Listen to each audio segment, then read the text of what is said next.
మత ఉన్మాదం అనేటటువంటిది ఏ స్థాయిలో ఉంటుంది? ఇప్పుడు మన దేశంలో భగవద్గీతను అవమానిస్తారు, దేవుళ్ళను అవమానిస్తారు, హిందూ దేవతల్ని అవమానిస్తుంటారు. ఇవన్నిటిని మనం చాలా లైట్ తీసుకుంటాం, లేకపోతే తిట్టుకుని వదిలేస్తుంటాం. కానీ మత మూర్ఖత్వం, మత మౌఢ్యం ఉన్నటువంటి ఆఫ్ఘనిస్తాన్ లాంటి చోట్ల, పాకిస్తాన్ లాంటి చోట్ల, బంగ్లాదేశ్ లాంటి చోట్ల కొట్టి చంపేస్తుంటారు.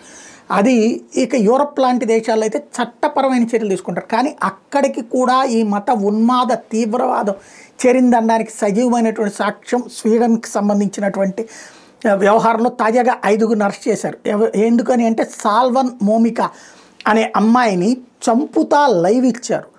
దారుణాతి దారుణంగా హింసిస్తా, చంపుతా, తగలబెట్టి చంపుతా లైవ్ ఇచ్చారు. ఎందుకంటే అమ్మాయి ఖురాన్ని అపవిత్రం చేసింది, ఖురాన్ గురించి తప్పుగా మాట్లాడింది అన్నటువంటి కారణంగా, అంటే దైవద్రోహం పేరుతో ఆమెను హత్య చేశారు. వీళ్ళందరూ మత ఉన్మాదంతో కూడినటువంటి తీవ్రవాదులు, వాళ్ళ మీద చర్యలు తీసుకోమని చెప్పేసి ప్రజలందరూ ఉద్యమించినటువంటి వేళ ఇప్పుడు వాళ్ళ మీద టెర్రరిస్ట్ యాక్ట్ కింద కేసు పెడుతున్నట్టు ప్రకటించింది ప్రభుత్వం, అరెస్టులు చేసింది.